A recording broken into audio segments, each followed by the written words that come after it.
বিশ্বনবী রহমাতুল লিল আলামিনের দাদা আব্দুল মুত্তালিব উনার প্রথম সন্তান হারেস নামক সন্তানকে নিয়ে বিভিন্ন ধরনের অস্ত্রপাতি, কুড়াল, কুদাল, কন্তি ইত্যাদি এইগুলা নিয়ে ওই জমজম নামক কূপটাকে খনন করতে আরম্ভ করলেন।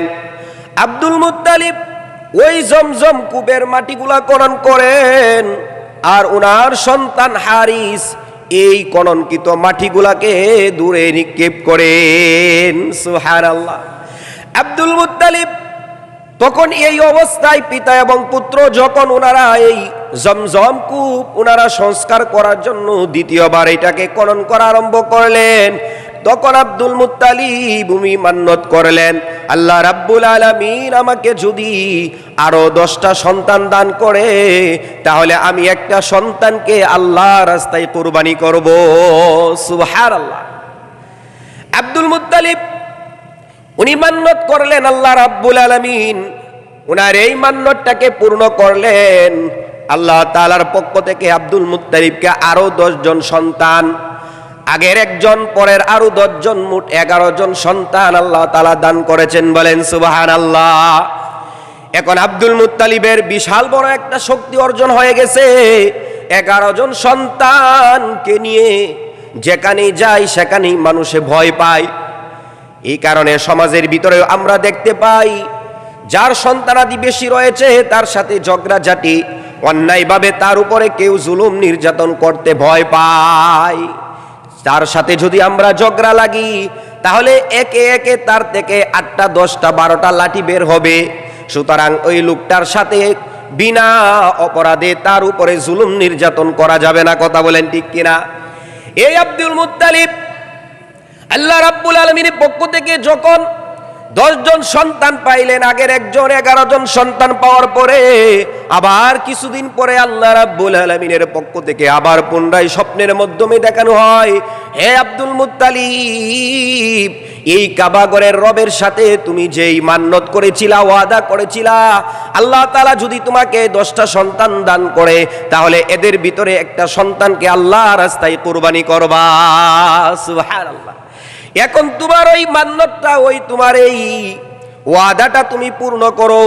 আব্দুল মুত্তালিব যখন স্বপ্নের মাধ্যমে এই মান্নত পূরণের কথা যখন পাইলেন, উনি ঘুম থেকে জাগ্রত হইয়া ওনার সন্তানদের সাথে পরামর্শ করলেন, হে আমার সন্তানেরা, আমি তো একটা মান্নত করেছিলাম তোমাদেরকে।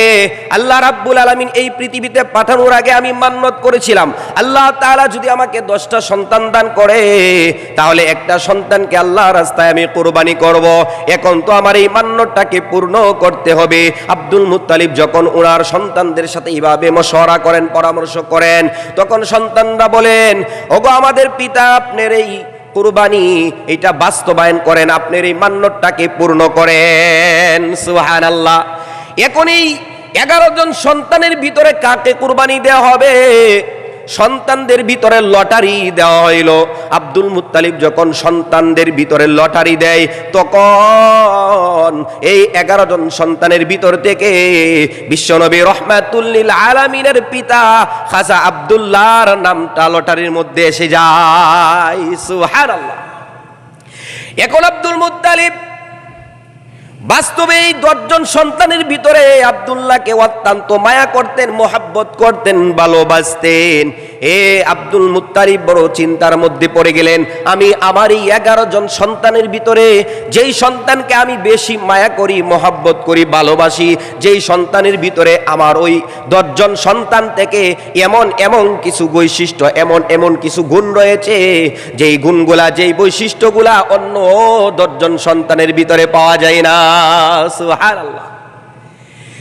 এখন আব্দুল মুত্তালিবকে কুরবানি করার জন্য আব্দুল মুত্তালিব ওনার সন্তান আব্দুল্লাহকে কুরবানি করার জন্য যখন কুরবানির নির্ধারিত স্থানের দিকে নিয়ে রওনা হন, আব্দুল মুত্তালিবের কয়েকজন মেয়ে সন্তানও ছিল।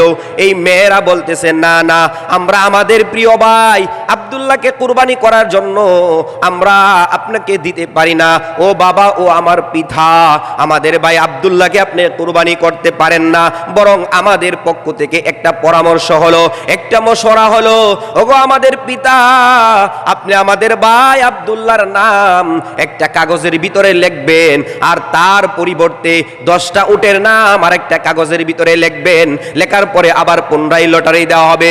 যদি 10টা উটের নাম লটারির মধ্যে এসে যায়, তাহলে আব্দুল্লাহকে কুরবানি দেওয়ার প্রয়োজন নাই। বলেন সুবহানাল্লাহ। কারণ তখনকার জমানার ভিতরে একজন মানুষের রক্তপণ হিসাবে একজন মানুষের মূল্য নির্ধারণ করা হতো 10টা উট। একজন মানুষের মূল্য নির্ধারণ করা হয়তো 10টা উট। এই কারণে 10টা উটের নাম একটা কাগজের ভিতরে লেখা হয়, আব্দুল্লাহর নাম আর একটা কাগজের ভিতরে লেখা হয়। যখন আব্দুল মুত্তালিব দ্বিতীয়বার লটারি দেন, লটারির ভিতরে আব্দুল্লাহর নাম এসে যায়, 10টা উটের নাম আসে না। বোনেরা বলে, ওগো আমাদের পিতা, আপনি আরো 10টা উট বাড়ায় দেন। এইভাবে আব্দুল মুত্তালিব আরো 10টা উট বাড়ায় দেয়। এখন 20টি উট হয়ে যায়। 20টি উট একটা কাগজের ভিতরে নাম লেখা হয়, আর আব্দুল্লাহর নাম আর একটা কাগজের ভিতরে লেখা হয়। সুবহানাল্লাহ। আবার দ্বিতীয়বার যখন কাগজটা টান দেয়, তখনও আব্দুল্লাহর নাম এসে যায়। এইভাবে আরো 10টা বাড়ানো হয়, এখন 30টা। এইভাবে আরো 30টির পরে আরো 10টি বাড়ানো হয়। বারবার এইভাবে বাড়াইতে বাড়াইতে যখন 100 উট পূর্ণ হয়ে যায়, আমার আল্লাহ তাআলা ডেকে বলেন, হে আব্দুল মুত্তালিব, আমার বন্ধুকে যে আব্দুল্লাহর মাধ্যমে দুনিয়াতে পাঠাইব, আমার বন্ধুর পিতা যিনি হবে, তার মূল্য, তার সম্মান 10টা উট না, তার সম্মান মর্যাদা আমি আল্লাহ 100 উট পরিমাণ করে দিলাম। সুবহানাল্লাহ।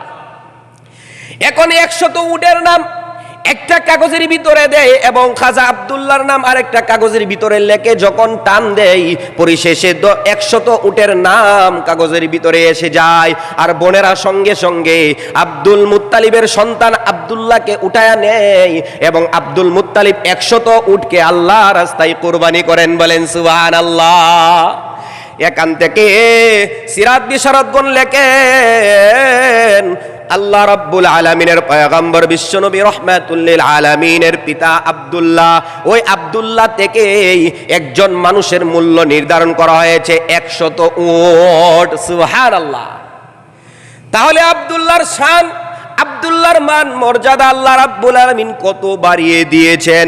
এইভাবে বিশ্বনবী রাহমাতুল লিল আলামিন বলেন, হযরতে আব্দুল্লাহ ইবনে মাসউদ রাদিয়াল্লাহু তাআলা আনহু বলেন, আমরা একদিন বিশ্বনবী রাহমাতুল লিল আলামিনের দরবারে বসা ছিলাম। এমত অবস্থায় একজন গ্রাম্য বেদুইন ব্যক্তি এসে বলে, হে আব্দুল্লাহর বেটা মুহাম্মদ সাল্লাল্লাহু আলাইহি সাল্লামকে লক্ষ্য করে বলেন, ইয়া ইবনু যাবিহাইন, হে দুইজন কুরবানির সন্তান, হে দুইজন জবাহের সন্তান। বিশ্বনবী রাহমাতুল লিল আলামিন ওই গ্রাম্য ব্যক্তির এই কথাটা শুনে মুস্কি হেসে দিলেন। সুবহানাল্লাহ। সাহাবী প্রশ্ন করেন, ইয়া রাসূলুল্লাহ, ইয়া হাবিবাল্লাহ, ওই গ্রাম্য ব্যক্তি আপনাকে দুইজন জবাইকারীর সন্তান কি জন্য ডেকেছে, এটার কারণ কি? বিশ্বনবী রাহমাতুল লিল আলামিন বলেন, আমাকে এই জন্য ওই ব্যক্তি দুইজন জবাইকারীর সন্তান বলেছেন। একজন জবাইকারী হলেন আমার পিতা আব্দুল্লাহ, আর একজন জবাইকারী হলেন আল্লাহ তাআলার পয়গম্বর ইসমাঈল আলাইহিস সালাতু ওয়াস সালাম। সুবহানাল্লাহ।